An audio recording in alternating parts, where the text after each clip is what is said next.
সামাজিক যোগাযোগ মাধ্যমে সরকারের একাধিক উপদেষ্টা ও সেনাবাহিনী প্রধানকে নিয়ে কুরুচিপূর্ণ মন্তব্য করায় মামলা দায়েরের পর কথিত জুলাই যোদ্ধা তাহারিমা জান্নাত সুরভিকে গ্রেপ্তার করা হয়েছে। এনসিপি পরিচয় দিয়ে 50 কোটি টাকা চাঁদাবাজি এবং আবাসিক হোটেলে অসামাজিক কার্যকলাপে হাতে নাতে গ্রেপ্তার জুলাই যোদ্ধা তাহারিমা জান্নাত সুরভি। আসসালামু আলাইকুম। আজকের ভিডিওটা মূলত পুলিশের বিষয়ে। পুলিশের বাংলাদেশ মানে পুলিশ ভাই, আপনারা রাগ করেন না, আপনাদের চরিত্রটাই বানানো হয়েছে। এখানে কেউ সৎ থাকলেই তার চাকরি করা কঠিন। অনেক সৎ মানুষ আছেন আপনারা, কিন্তু সংস্থাটা মূলত করাপ্টেড একটা সংস্থা। এখানে মানে অন এভারেজ বলে দেওয়া যায় পুলিশ ঘুষ খায়, এটা বলা যায়। যদি আপনাদের আলোচনা একটু বেশি আসে, কেন আসে এটা বলতে পারেন যে খালি আমাদের নিয়ে আলোচনা হয়। কারণ হচ্ছে একটা মানুষের যদি সমস্যা হয়, কেউ যদি দুর্নীতি দমন কমিশনে কোন একটা ফাইলের জন্য যে তার শুধু ওইটার জন্যই কাজ, ভূমি অফিসে গিয়েছে শুধু ভূমির জন্যই কাজ, কিন্তু পুলিশ এমন একটা জায়গায় সব কিছুর জন্য আপনাদের দ্বারস্থ আমাদেরকে হতে হয়, যে কারণে আপনাদের আলোচনাটাও বেশি আসবে, খুব স্বাভাবিক। এবং আপনাদেরকে স্পেসিফিক দায়িত্ব দেওয়া হয়েছে জননিরাপত্তা রক্ষার জন্য। সো আপনার উপরে দায়িত্বটা অনেক বেশি। এটা বলতে পারেন যে একজন পুলিশ যদি ভালো হয় এবং সে যদি একজন মানুষকে সেবা দেয়, আমার মনে হয় এর চাইতে বেহেস্ত পাওয়ার সহজ উপায় আর পৃথিবীর ভেতরে কোনো চাকরি আছে কিনা আমি জানি না। আমার মনে হয় পুলিশ এবং ডাক্তার এই দুইটাই সবচাইতে খুব ক্লোজলি মানুষকে সেবা দেওয়ার আসলেই দুইটা জায়গা। তো এই কারণে আপনাদের নিয়ে আলোচনা সমালোচনা বেশি হবে, খুব স্বাভাবিক। তো আমরা অনেক কিছু জানি 5 তারিখের পর থেকে কোন কোন ডিআইজি, খুলনার কোন বিশেষ ব্যক্তি, কারা কারা কোটি কোটি টাকা, শত শত কোটি টাকার মালিক হয়েছেন, আওয়ামী লীগের লোকজনকে টাকা পয়সা নিয়ে বিভিন্ন পদে বসাচ্ছেন, ট্রান্সফার করছেন, পদোন্নতি দিচ্ছেন, এসব আমরা জানি। আমার সাথে জেলখানায় যাদের কথা হইতো আওয়ামী লীগের সময়ে, তাদের মধ্যে একজন ডিআইজি জেল খেটেছেন। খুব ব্যস্ততার ভিতরে কাজ করতাম। বাংলাদেশের সাথে সময়ের একটা পার্থক্য আছে, যে কারণে অনেকের সাথে কথা বলা হইতো না। কিন্তু নিজের পরিবারের কারো ফোনও যদি মিস করতাম, ওই ব্যক্তির ফোনটা মিস করতাম না, কারণ উনি জেলখানায় থেকে সময় পায় না, যখনই ফোন দিত ফোনটা ধরতাম, কথা হইতো দীর্ঘ সময়। কথার আগে পরে আল্লাহ মাশাল্লাহ আলহামদুলিল্লাহ, নামাজ রোজার বাইরে কোনো কথা নাই। আমার এদের প্রতি আবার একটা দুর্বলতা আছে, খুব ভালোবাসতাম, সম্মান করতাম। 5 তারিখের পরে শুনি শুধু মালের উপরে আছেন উনি। আরে শালা, তোর তো মানে তোর তো এখানে মেরে ফেলা দরকার ছিল। তুই এত বিপদ থেকে আল্লাহ বাঁচিয়েছে, এর পরেও মনে হয় জেল থেকে বেরিয়েছিস, এটাই তো জীবনের সবচাইতে বড় নিয়ামত হওয়া উচিত। টাকা পয়সা এমনি খাওয়া লাগবে, জমি কিনছেন, ফ্ল্যাট কিনছেন, জমির বায়না দিচ্ছেন, এলাহি কারবার। এগুলো কিন্তু আমরা জানি। আমি যদি এমন ওই পঞ্চগড়ের সীমান্তের থানার একজন বাসিন্দাকে জিজ্ঞেস করি, ভাই 5 তারিখের আগে আর এই যে আজকে 5 তারিখের পরের পুলিশের ভেতরে ঘুষের যে লেনদেন, এটা পরিবর্তন হয়েছে কোনো?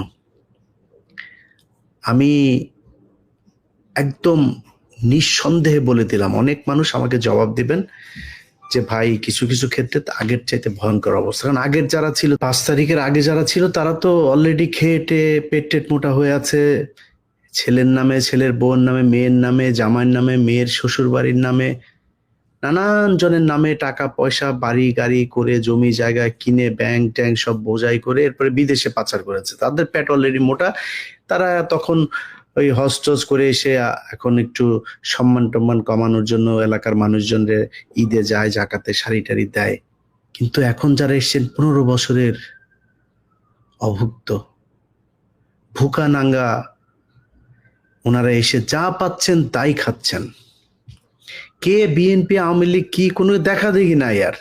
তারপরে আমরা চুপ করে আছি, পুলিশকে একটু সুযোগ দিচ্ছি। কেন দিচ্ছি জানেন?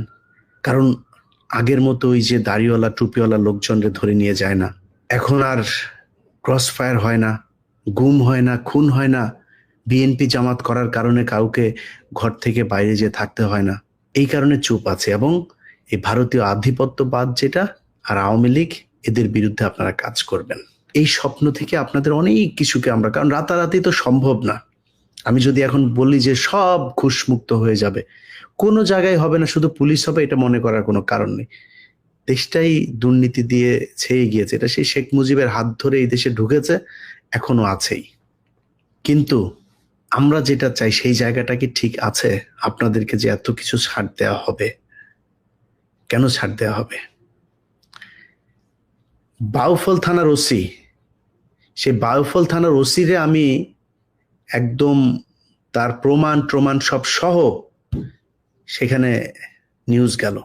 গরু চুরি করাচ্ছে সে মানুষে দিয়া।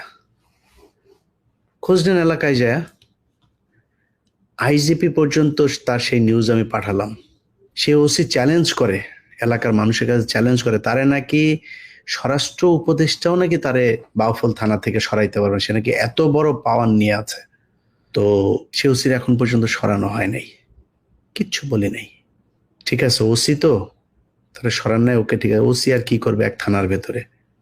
মাসুদ করিম সিটিটিসি, এই সংস্থাটার কাজ হচ্ছে, প্রতিষ্ঠিত হয়েছে মনিরুলের হাত ধরে, জঙ্গি নাটক সাজিয়ে মানুষকে জঙ্গি বানানো আর পৃথিবীর কাছে বাংলাদেশটাকে জঙ্গি রাষ্ট্র হিসাবে পরিচিতি দেয়া।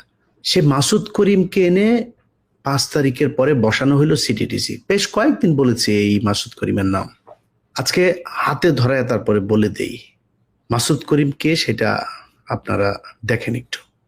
3APBN খুলনা, এই যে এই পেজে, এই পেজটা হচ্ছে মাসুদ করিম এই 24-এর যে আন্দোলনের আগেও সে ওইখানে ছিল।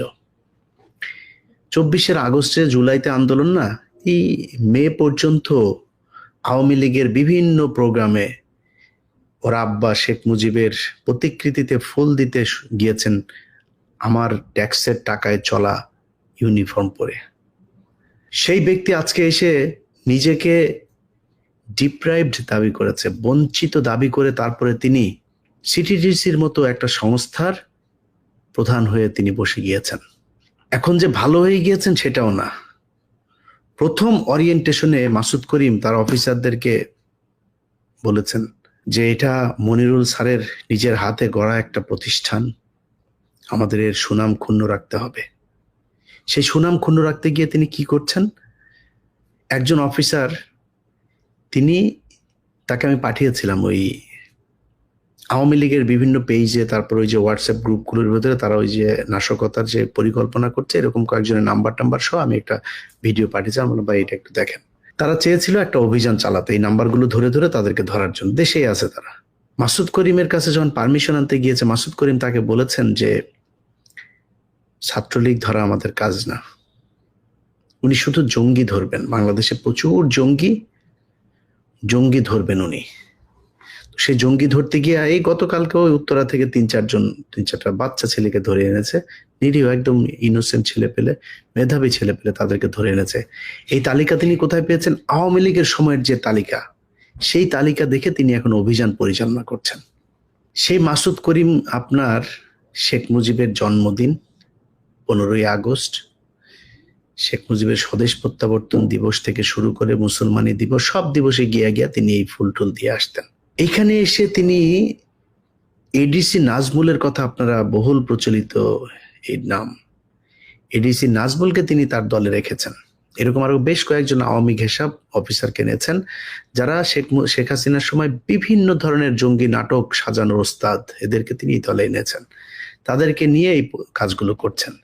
গত সপ্তাহের একটা ঘটনা, ওইখানে এডিসি ফরহাদ নামে একজন, এই ব্যক্তি আওয়ামী লীগের সময় চাকরি ছেড়ে দিয়ে আমেরিকা চলে এসেছিলেন 2021-22 বা কোনো একটা সময়ে। তাকে পলাতক দেখিয়ে আবার আওয়ামী লীগ, মানে তাদের সরকারি যে অন্য কোনো অভিযোগ নেই, যেহেতু সরকারি যে নিয়ম থাকে, তাকে পলাতক দেখিয়ে তার বিরুদ্ধে আবার মামলা বা বিভাগীয় কিছু একটা করা হয়েছিল। যাই হোক, সেটা আওয়ামী লীগের সময়ে। 5 তারিখের পরে তাকে আবার পুলিশ থেকে বলা হয়েছে যে তুমি আসো দেশে। সে খুব মেধাবী অফিসার, এখানেও আপনার একটা মোবাইল কোম্পানিতে আইটিতে জব করতো। তো মেধাবী যেহেতু, তাকে বলে তোমাকে আমাদের দরকার, তুমি এসো। তাকে নিয়ে এই মাসুদ করিমের এখানে নিয়ে দিয়ে আসা হয়েছে। মাসুদ করিম তাকে চায়নি। এখন এই লোকের এখানে গত সপ্তাহে হারুন ইজার গিয়েছিলেন মামলা সংক্রান্ত কথাবার্তা বলতেই। যার পরে সিটিটিসি এবং বাংলাদেশে ইয়েদেরকে নিয়ে যেই অবস্থা আমাদের বোঝানো হয়েছে এতদিন ধরে, যে বাংলাদেশ একটা বিশাল জঙ্গি রাষ্ট্র, এখানকার দাড়ি টুপিওয়ালাদের কাজই হলো খালি বোম বানানো আর মানুষের খালি মারা, এই ধরনের একটা চিত্র তৈরি করা হয়েছিল। তো হারুন ইজাহারকে তো বানানো হয়েছে বিশাল বড় এক জঙ্গি, সে ওইদিকে আরো অনেক আলেমদেরকে এইভাবে কালার করা হয়েছে। তো এই লোকটা শুনেছে এতদিন একটা, কিন্তু ভিতরে যেয়ে দেখে ঘটনা আরেকটা। তো ওর কাছে খুব খারাপ লেগেছে যে আমরা তো এতদিন ধরে জানি আপনি বিশাল বড় এক সন্ত্রাসী, এই তাহলে ঘটনা। তো সে ওনার সাথে আবার একটা ছবি তুলে সেটা পোস্ট করেছেন ফেসবুকে। সেই পোস্ট আবার নিয়ে মোহাম্মদ আলী আরাফাত, ওই যে হিরো আলমের কাছে যিনি হেরেছিলেন, সেই মোহাম্মদ আলী আরাফাত, শমী কায়সারের 6 নম্বর স্বামী, তিনি গিয়ে করলেন কি, টুইটারে তিনি পোস্ট করলেন। টুইট করার পরে সেইটার প্রেক্ষিতে এই যে মাসুদ করিমের ওস্তাদ মোহাম্মদ আলী, মাসুদ করিম তার ওই পোস্টের কারণে তিনি কারণ দেখিয়েছেন যে আমেরিকান এমবেসি নাকি বিশাল অ্যাকশনে যাবে এরকম কিছু করার কারণে, কারণ দেখিয়ে তিনি সেই এডিসি ফরহাদকে এখান থেকে সরিয়ে দিয়েছেন। অথচ সেই এডিসি ফরহাদ এই জুলাই আগস্টের আন্দোলনের সময় সে ছাত্রদের পক্ষে ফেসবুকে পোস্ট করত। সে 5 তারিখে প্রথম মনিরুল পালিয়ে যাওয়ার তথ্য দিয়ে তার ফেসবুকে পোস্ট করে, এখানে আছে সেই পোস্ট। সেই ব্যক্তিকে তিনি সিরাজগঞ্জে বদলি করেছেন। এই হচ্ছে মাসুদ করিম। আমরা পুলিশের ভেতরে এত আলোচনায় আজকে আর গেলাম না, শুধু একটুখানি আপনাদেরকে বলে যেতে চাই, পুলিশের আইজিপি, কমিশনার থেকে শুরু করে যারা যারা আছেন, যেই ডিআইজিদের কথা বললাম, কাদের কথা বলেছি আপনারা নিশ্চয়ই জানেন, আমরা এখন আর নাম বলতে চাই না। এইসব অফিসার আওয়ামী লীগ, ভারত, প্রথম আলো, ডেইলি স্টার, জঙ্গি নাটক সাজানোর সাথে যারা জড়িত, আওয়ামী লীগের সময় যারা ডিএমপিতে নানান ধরনের নাশকতার কথা বলে বিএনপি জামায়াতের উপর স্টিম রোলার চালিয়েছে, তাদের ব্যাপারে খুব দ্রুত পদক্ষেপ নিতে হবে। যদি না নেন, আপনার এই চেয়ার কিন্তু বেশি দিনের না। আপনারা যারা এখন চেয়ারে এসে বসেছেন তারা কয়দিন পরে থাকবেন না। আপনাদেরকে আজকে বলছি, আমি আইজিপিকে পর্যন্ত এই বিষয়গুলো জানিয়েছি। ওনাদের মনে হচ্ছে যেন সুরসুরি লাগে, চুলকাইলে সুরসুরি লাগে, খুব একটা টের পায় না আসলে সুরসুরিটা দিচ্ছে কোত্থেকে। কয়দিন পরে কিছু করার থাকবে না, না মাসুদ করিমরে সরাইতে পারবেন, না আমারে কিছু করতে পারবেন। মান সম্মান নিয়ে থাকতে দিব না সমাজে। আমরা অনেক কিছু মেনে নিচ্ছি, মেনে নিব, কিন্তু এই জায়গায় ঠিক হইতে হবে। আওয়ামী লীগের লোকজনরে পুলিশে এত লোক বিএনপির কোত্থেকে আসলো? আমরা তো 4 তারিখেও তো আমার শেষ ভিডিও ছিল যে যারা আজ পর্যন্ত, এখনো পর্যন্ত আপনাদের সময় আছে সরকারি অফিসে সচিব নাকি সবই নাকি এখন বিএনপি আর জামাত। আরে এত বিএনপি জামাত থাকতে আপনারা একজন তো সরলেন না, পর থেকে সরে আসতেন। এত বড় হত্যাকাণ্ড চলছে এই দেশের, রিক্সাওয়ালা পর্যন্ত পাশে এসে দাঁড়িয়েছে, গার্মেন্টস এর কর্মী পাশে এসে দাঁড়িয়েছে, বস্তির মানুষ এসে রাস্তায় দাঁড়িয়েছে ছাত্রদের পক্ষে। আপনারা কেউ গিয়ে তো দাঁড়ালে একজন মানুষও তো যান নাই। আমরা যে এত বলা বলি করেছি যে আপনারা যারা সরকারের বিরুদ্ধে আছেন আপনারা জনগণের কাতারে এসে দাঁড়ান, একজনও আসলেন না। 6 তারিখে সব সচিবালয় পুরা বিএনপি আর জামাতে ভরা। এত বিএনপি জামাত দেশে ছিল, এত পুলিশ অফিসার দেশে ছিল। আমরা তো জানি এই যে পুলিশের যে এসপি যে বিসিএস নিয়োগ দেয়, 14 গোষ্ঠী হিসাব করে তারপর আপনাদেরকে নিয়েছে। আপনারা আওয়ামী লীগ করতেন, এদেরকে সরানো উচিত। প্রচুর লোক আছে বেকার দেশে, গেল কয়েকটা বিসিএস, সব কটারে বাদ দিয়ে দেওয়া দরকার। আমার পরিচিত যা হইলো তারা বাদ দিয়ে দেওয়া উচিত। আপনি চাকরি পাইলেন কেমনে? এগুলোর বাদ দেন। বিশেষ করে যেগুলি এমপির কাছ থেকে ওই যে এনেছে, ফর্ম এনেছে, যে আমি তাকে ব্যক্তিগতভাবে চিনি, সে আমার ছাত্রলীগের সক্রিয় একজন কর্মী, আমি তার কামনা করি, যে একটা দেয় না প্রত্যয়নপত্র, এগুলো এনে যারা চাকরিতে সব কটাই এখানে, কারণ ও নিজে স্বীকার করেছে ও ছাত্রলীগ করে, ও চাকরির সময় লিখিত দিয়েও চাকরিতে ঢুকেছে। আপনি এত হইলেন কেমনে? ইরা আছে, আহত পরিবারের সদস্য আছে, পুলিশে ঢুকান। গত কয়েক বছর ধরে সেই ভিপি নূর থেকে শুরু করে এই পর্যন্ত যারা এই কোটা সংস্কার আন্দোলন করেছে, কারোরে কোথাও চাকরি দেয় নাই। শুধু এই কারণে আপনার বিসিএস টিকেছে, বিভিন্ন ভাইবা পরীক্ষায় টিকেছে, তারপরে পুলিশ ভেরিফিকেশনে গিয়ে তাদের চাকরি হয় নাই। শুধু এই কারণে ওদের এখানে চাকরিতে দেন। নিহত হয়েছে যে পরিবার, তাদের পরিবার থেকে এসে পুলিশে দেন, এরা কোনোদিন বিট্রে করবে না। অতএব আমি মনে করি এটা অনেক বড় দায়িত্ব হয়ে যায় যদি নাও করেন। যারা আওয়ামী লীগের আছে আমরা কিন্তু খোঁজ খবর নিয়ে পাইয়া যাব, আপনারা না চাইলেও চলে আসবে আমাদের কাছে। যদি এদেরকে খুব দ্রুত গতিতে অ্যাকশন এদের বিরুদ্ধে না নেওয়া হয়, আমি নাম ধরে ধরেই বললাম, আইজিপি থেকে শুরু করে যারা যারা আছেন এগুলোর সাথে, ছাত্রদের হত্যা মামলা, সেই মামলারে আপনারা এসে বলেন আপনাদের ঊর্ধ্বতন কর্তৃপক্ষের ছাড়া ধরা যাবে না। 2 দিন আগে ওসি এই ডিএমপি কমিশনার সাহেব একটা নির্দেশনা দিয়েছেন ওসিদেরকে যে এখন থেকে হত্যা মামলা আসামিদেরকে ধরার জন্য ওসিরা দায়িত্ব পালন করতে পারবে, কারো পারমিশন লাগবে না।